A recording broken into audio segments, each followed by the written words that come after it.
بسم الله الرحمن الرحيم الحمد لله رب العالمين والصلاة على سيدنا محمد صلى الله عليه وسلم waxaan jeclay maanta inaan ka hadlo dhowr qodob isdul taago mid waa mid alxamdulillaah rabbil caalamiin safarkii aan ku tagnay labada xusbi iyo gudoomiyaha baarlamaanka iyo xubno kale oo ah ka soo jeedayna baarlamaanka ah golaha wakiilada ah wuxuu nagu soo dhamaaday guul ayuu nagu soo dhamaaday alxamdulillaah rabbil caalamiin safiiradan aragnay iyo diblomaasiyiintiba Somaliland aad iyo aad bay u soo dhaweeyeen doorashadoodii hore tan soo socotana iyagana aad bay noogu booriyeen iyaduna ay saasoo kale u dhacdo insha allahu tacaala si nabadgelya waxay haddan intaan maqneen waxay yimi halkan madaxweynaha dowlad goboleedka Soomaalida ee Itoobiya waxa laga bixiyay faalooyin badan baa laga bixiyay waxa weeye horta anaga reer Somaliland downahay jumlada Somaliland siyaasadda dibadda waxay ku fadhidaa jaar wanaagsan ku fadhidaa in wadamada jaarka ah si nabadgelyo ah oo walaalnimo ah inaan kula noolaano inaan wadana gudihiisa faragelin ayaa tay siyaasadeedu anagii Itoobiya xiriir fiican baan leenahay deris baan nahay 450 kilomitir baan wada waagnaa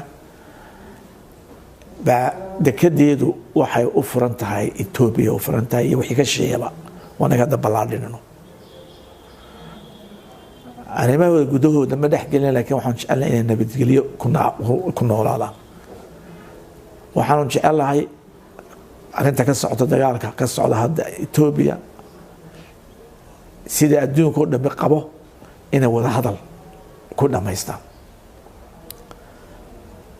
oo danta guud eego oo ficil laga saaro shakhsiyaad isna cad iyagu ay isku jeedaan inay u turaan shacbiga Itoobiya waa halbowlaha geeska Afrika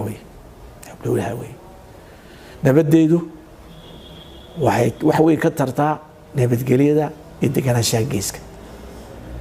dhibaatadeedu waxay noqon kartaa dhibaato geeska Afrika ku fita sida awgeed xil weyn baa idin saaran labada qolo iska soo horjeeda xilka idin saaran yaana ficilka dhexdeedu idinka dadin ay ku talaan waxaan garan joogaa tultaago waxa jira halka nin la yiraahdo boqor Usmaan Buurmadow boqorku uu isxilqaaday shakhsiyan iyo isxilqaaday wuxuu dabcay inuu Soomaaliya si ay doorashada dadban oo gacan uga geysto oo si ay doorasho ugu dhici lahayd ay ku wada kalsoonyihiin wuu isxilqaamay dadkii ka yimi laascaanood si degdeg ah loo tarxiilayna xaal buu ka bixiyey si fiicanna waa loo soo dhaweeyey laakiin hadda waxaan maqlayaa ninkii u soo gurmaday ee isxilqaamay ee ka soo xilqaamay magaalada Imaaraadka oo laga yaabo in dad badan reer Somaliland aanay arrintaas aanay ku waafaqsaneen naftiisii u bareeray inaan waxaan siyaasadda Somaliland ahayn uu ka soo jeedo uu ku dhaqaaqay oo shakhsiyan inay istifaa keenay inuu ku soo gurmaday ay maanta aflagaadeynayaan waxaan u sheegaynaa haddaan leediin xaal haga bixiyo ina godane idiga waxaa dila jooga kuwii gamcaha dhiiga ku lahaa aad jooga war xasan sheekh soo maaha ninkii caliim samatar oo BBC ka sheegay anaa amray duqeyska Somaliland ninkii intuu ka soo qaaday Mareykan askari u sameeyay Soomaha xamarka ku aasi war farmaanshahan xuma idala socday dusha iska haysa Soomaha ninkii dadka nolosha ku gubiyay tuke la sawirnaa Soomaha maxaa inta uga hadli weydeen inay dhiig lahayn nin baa ka dhashay waxa aydo ninka waa ka dhintay waa maqli jirteen guulode wuxuu ku hadli jiray ka imaka gacan yara la taliyaha ortoble ahaan jiray doobiilaha afweyn laakiin ka dhigay wasiirka howlaha guud mar ilaa in la xasuuqo ku fiicanta way dila jooga dani waxa shahaadada siinaya Morgan ninkii uu ka xishooday ninka Mareykanka inuu salaamo ee loo bixiyay the butcher of Hargeysa waxa dani warqada siinaya واديك حباشي محمد سياد بري كدو الأوي يقول في حسني نكي بريد حسوقي الشعب جدا جنا عدالي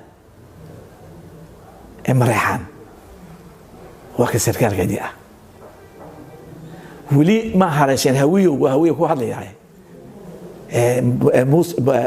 بغربوده هنشبيه ولي ما أركتنين هويو يجري وارني ما كاسي هاي السنوات دفكي سومان هذا الساق حسوقي موجود شبه ما يمجر وربنا أريد عقد لهن وربنا كيدي سو جرومدا يدي كله أفر سنة محمد سياد بريد دولدي سينا يريد كل حبوري قولوا يا شو بحيي حقوق مواطنين تقول بحيي قولوا يا شيء حتى واحد قال الدايو وربنا كيدي سو جرومدا ما أنت في قول لا هاي أبرتشاس بحيي محيي أبرتشاس بحيي وين كون أنت إذا أكتوجا حسوق فراد إيه كله أدون كلنا يعني ورك كريمنالز كيهين حلا هاي اسكو حشوضة مقالة دي نبغى اسكو حكومية عبد سائر تلوق علي عبد الشكور سالوا له معانا نلقوا أحسن الجرينين قريب دي تحاسك يصير مسكوت جل قفري ديك ياش حينها أنا كان نقول هذا بور مدو أتكو قبلنا إنسان دول كينا مقالة دي نلا اسكو حكومة كو قبصة حلاها حشوده عن الله